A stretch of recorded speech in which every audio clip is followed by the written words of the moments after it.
संगीत के नशे में थिरकने वाली इस बला की खूबसूरत कैबरे डांसर को शायद ही लोग पहचानते होंगे।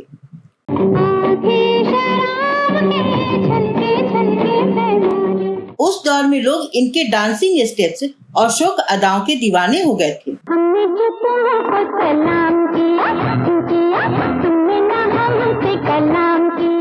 80 के दशक में डांसिंग प्रिंस की भी चमक फीकी पड़ने लगी थी। ऐसा था इनका डांसिंग का जलवा।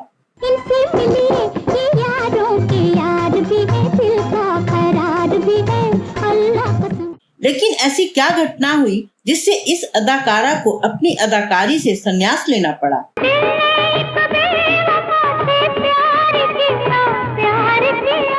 क्या आप यकीन करेंगे कि इन्हें फिल्म इंडस्ट्री ही नहीं देश भी छोड़ना पड़ा एक एक्टर के बदसलूकी के कारण। अपने सिवा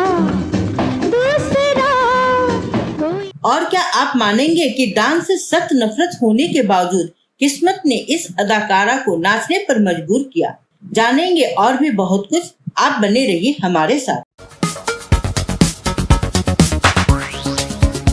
नमस्कार दोस्तों, आप देख रहे हैं ड्रामा सीरीज भारत और मैं हूं आपके साथ कविता। तो क्या है आज की महफिल, आज की ये बातें कल को न होंगी अपनी, शायद फिर ये। फरियाल का नाम भले ही कम लोगों को याद हो, लेकिन जिसे भी याद होगा वो उन्हें शिद्दत से याद करता होगा। जिंदगी और मौत दोनों एक हैं, दिल अगर लगता। वो बला की खूबसूरत थी और जब संगीत की धुन पर उनके अंग थिरकते थे तो मानो देखने वालों की भी बदन में चींटियां रेंगने लगती थी। अभी तो बाकी है कहानी रातों की, अभी से जाते हो। उनके डांस का जलवा ऐसा था कि लोग उन्हें तब की कैबरे क्वीन कही जाने वाली हेलेन से भी बढ़कर मानने लगे थे। फरियाल में कई खासियतें थी जो उन्हें इंडस्ट्री में दूसरी अदाकाराओं से काफी अलग मुकाम पर रखती थी। फरियाल का जन्म 3 नवंबर 1945 को सीरिया की राजधानी दमिश्क में हुआ था। उनके पिता भारतीय मूल के थे और माँ एक सीरियाई थी। वो एक संपन्न परिवार से थी और भारत आकर उन्होंने अपनी स्कूली शिक्षा शिमला के प्रसिद्ध Loreto convent cathedral high school से पूरी की और बाद में मुंबई के सेंट जेवियर्स कॉलेज से स्नातक की पढ़ाई पूरी की। अभिनय की दुनिया में आने से पहले उन्होंने एयर इंडिया में एक एयर होस्टेस के रूप में भी काम किया। उसके बाद उन्होंने फिल्मी दुनिया में कदम रखा, लेकिन उन्हें इंडस्ट्री में वो मुकाम नहीं मिला जिसका उन्होंने सपना अपनी आंखों में संजोए फिल्म इंडस्ट्री में कदम रखा था। कहते हैं कि फरियाल के जीवन में बहुत संघर्ष था और उन्हें डांस बिल्कुल भी पसंद नहीं था, लेकिन विडंबना ऐसी रही कि पूरे करियर में कभी डांस ने उनका पीछा नहीं छोड़ा। ये रुख सार के शोले ये गाना 1965 में बनी फिल्म जिंदगी और मौत का है। जब दर्शकों ने पहली बार इस फिल्म में इस खूबसूरत अदाकारा को देखा तो उन पर फिदा हो गए। वो तब की मशहूर हीरोइन सायरा बानो की तरह दिखती थी। इस फिल्म से फरियाल ने अपना पहला डेब्यू किया था। फिल्म काफी हद तक सफल रही। जिंदगी और मौत से पहले ही उन्हें फिल्म बिरादरी में मुख्य भूमिका मिली थी।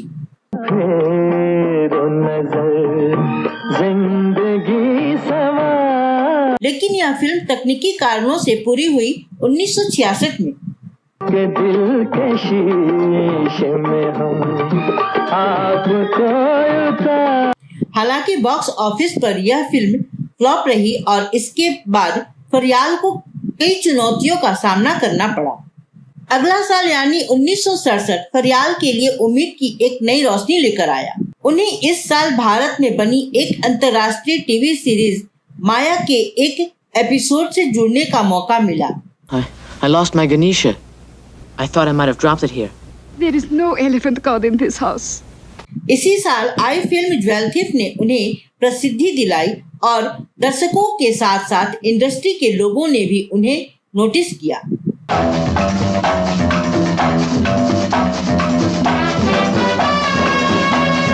फिल्म में कैबरे डांसर के रूप में उन्होंने अपने कई प्रशंसकों के साथ साथ निर्देशकों का भी दिल जीत लिया था। लेकिन यह प्रसिद्धि ही नहीं उनकी परेशानी का सबब बन गया। वो कैबरे डांसर के तौर पर मशहूर हो गई और उन्हें जितने भी रोल ऑफर हुए वो आइटम नंबर या वैम्प के ही थे। 60 और 70 के दशक में वो भारतीय सिनेमा जगत की कैबरे क्वीन यानी हेलेन के साम्राज्य में भी सेंध लगा रही थी। उन्होंने 1968 में आई फिल्म फरेब में एक अच्छा किरदार निभाया। इसके बाद उन्हें अगले साल यानी 1969 में आई फिल्म कामसूत्र में भी डांसिंग सीन में एक छोटा सा रोल मिला। 1970 का साल फरियाल के लिए सफलता का साल था। इस साल उन्होंने 7 फिल्मों में अपना जलवा बिखेरा, जिनमें मंगू दादा, दो ठग, सच्चा झूठा, पुष्पांजलि आदि शामिल थे। क्या बताऊं क्या हो जितनी हंसी। 1970 में ही उनकी अभिनीत फिल्में मन की आंखें, कोई गुलाम नहीं, इंसान और शैतान आदि भी रिलीज हुई। चलते चलो चलता हुआ साहिल है जिंदगी, जिन्होंने उन्हें लोकप्रियता के नए आसमान पर पहुंचा दिया। 1971 में उनकी अभिनीत 2 फिल्में हंगामा और बहुरूपिया आई। मैं तो तुझ पे दिल हारी, मुझ पे है फिदा दुनिया सारी, तू है दूर दूर दूर क्यों। सन 1972 उनके लिए एक बार फिर खुशियों के सौगात लेकर आया।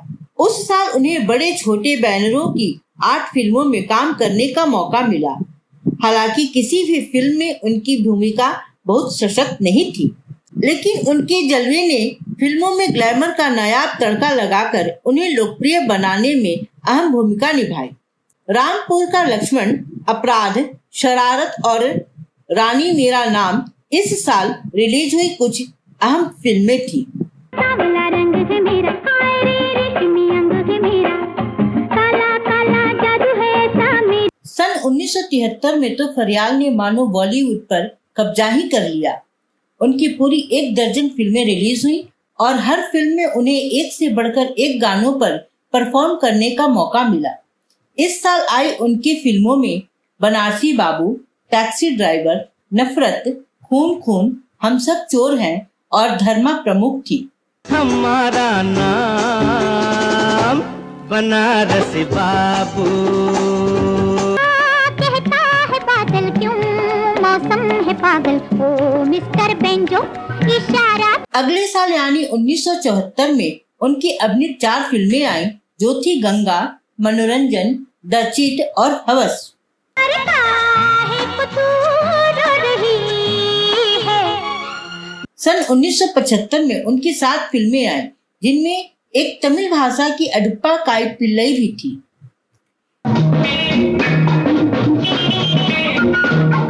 इस साल आई उनकी फिल्मों में कुछ बेहद लोकप्रिय हुई तो कुछ कम। प्रमुख फिल्में रहीं दो ठग, धर्मात्मा और दफा 302 IPC।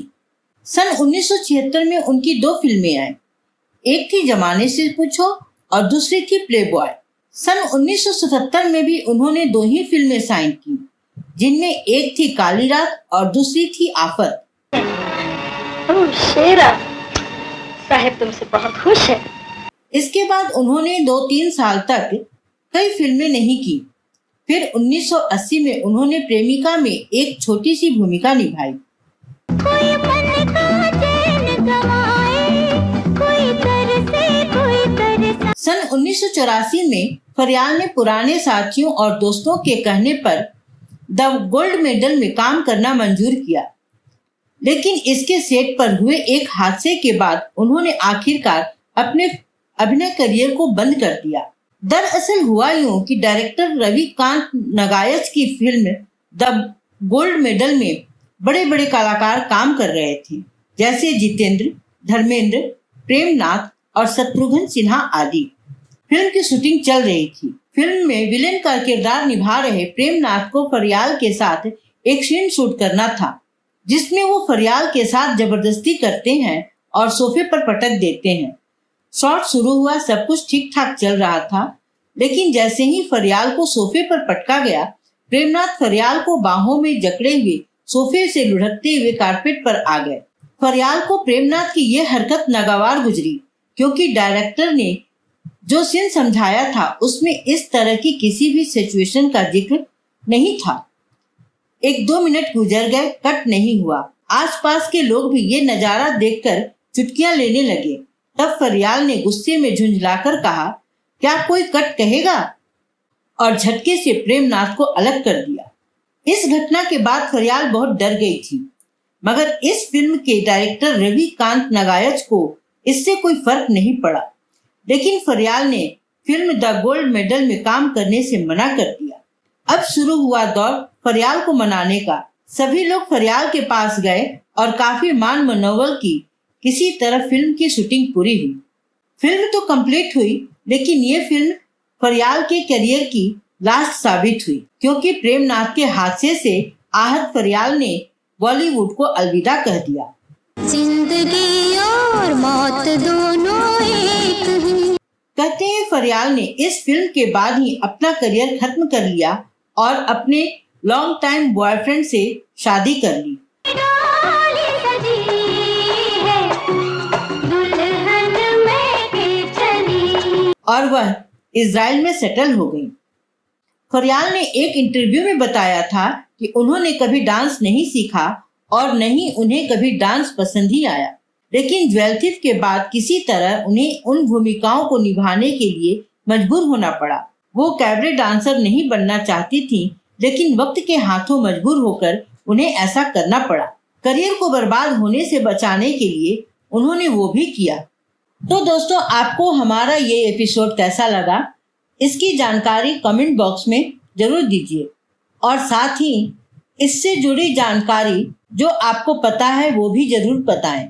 फिर मिलेंगे अगले एपिसोड में। तब तक के लिए अपने दोस्त और होस्ट को दीजिए इजाजत। नमस्कार।